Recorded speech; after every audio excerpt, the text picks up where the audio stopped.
राजस्थान भाजपा के प्रदेश अध्यक्ष सतीश पुनिया भोपाल प्रवास पर हैं, जहां पुनिया ने कृषि मंत्री कमल पटेल के आवास पर पहुंचकर उनसे भेंट की।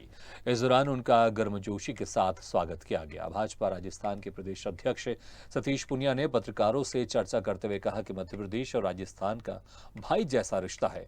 90 दशक के बाद राजस्थान में बीजेपी की स्थिति बेहतर हुई है। हमारी कोशिश है अपनी खूबियों के साथ सत्ता में आकर राजस्थान का विकास करें।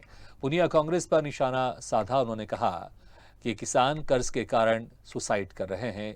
रीट में बड़े पैमाने पर नकल कराई गई। 30 लाख लोगों को रोजगार देना था, लेकिन सिर्फ 4 लाख को दे रहे हैं। इस बीच सतीश पुनिया ने लाउड स्पीकर हटाने को लेकर बड़ा बयान दिया और कहा कि राजस्थान में हमारी सरकार आई तो लाउड स्पीकर हटा देंगे। वहीं इस मामले में कृषि मंत्री कमल पटेल जवाब देने से बचते नजर आए। और कार्यक्रम तो आज धार्मिक और आध्यात्मिक है, लेकिन इस नाते क्योंकि हम सब लोग समाज में राजनीति के माध्यम से काम करते हैं, तो कमल जी का आग्रह था कि हमारे जो यहाँ के पत्रकार मित्र हैं उनसे भी रूबरू हुआ जाए।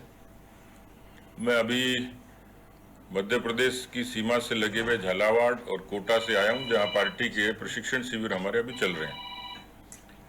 और 30 तारीख को राजस्थान के हमारे 44 संगठनात्मक जिले उनके प्रशिक्षण पूरे हो गए।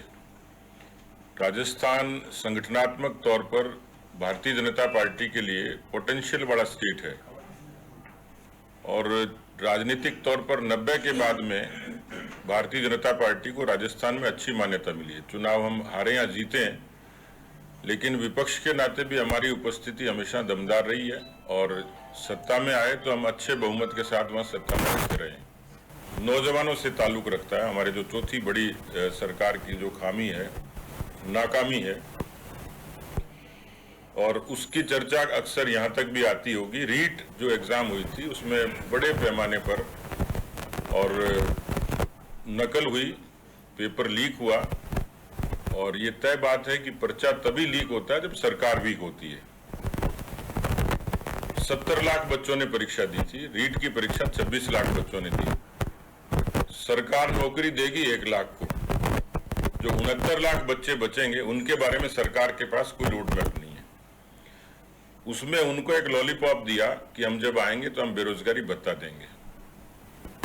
देना था 30 लाख को, दे रहे 4,11,000 को। और कांग्रेस, कमलनाथ, राहुल गांधी, सोनिया गांधी, दिग्विजय सिंह, सारे नेता एक्सपोज हो चुके हैं जनता के साथ। देखिए, कांग्रेस पहले घोषणा पत्र लाती थी और घोषणा जो करती थी, वादे करती थी, वो पूरे नहीं करती थी और इसलिए घोषणा पत्र पे विश्वास उठ गया। तो पिछले चुनाव में कांग्रेस ने एक नई चाल चली कि घोषणा पत्र पे विश्वास नहीं रहा, हम कुछ भी कहेंगे तो वचन देते हैं, क्योंकि ये देश राम का देश है। रघुकुल रीत सदा चली आई, प्राण जाए पर वचन न जाए। इसलिए उन्हें वचन दिया कि हम वचन देते हैं, सौगंध खाते हैं कि 10 दिन के अंदर कर्जा माफ कर देंगे, जैसा सतीश जी ने कहा। राजस्थान में भी कहा राहुल गांधी ने, गिनती करी थी 1, 2, 3, 4, 5, 9, 10, नहीं तो मुख्यमंत्री बदल देंगे। लेकिन कितने महीने हो गए? 40 महीने हो गए, नहीं बदल पाए, कर्जा माफ नहीं किया। मध्य प्रदेश में हाल हुआ। युवाओं से कहा था कि 4,000 रुपए बेरोजगारी भत्ता देंगे ढोर चराने वाले को, यहाँ तो 1 रुपया भी नहीं दिया। महिलाओं से कहा तुम्हारा समूह माफ कर देंगे। बुजुर्गों से कहा, दिव्यांग को तक नहीं छोड़ा कि 1,000 पेंशन कर देंगे। एक भी वो दैनिक वेतन भोगियों से कहा रेगुलर कर देंगे। इसलिए धोखा देकर, वचन देकर लोग उसमें विश्वास में आगे कि शायद हो जाएगा। तो हर वर्ग को उन्होंने इस तरह से किया और उसके कारण भी सरकार में स्पष्ट बहुमत में नहीं आए।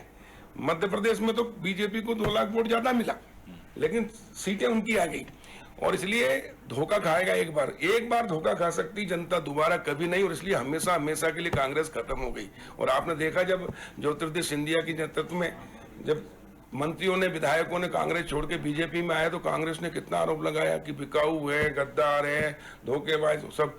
उसके बाद में जो कांग्रेस में 5-5 हजार से जीते थे, वो भारतीय जनता पार्टी में 60-65 हजार, 50-50 से जीते।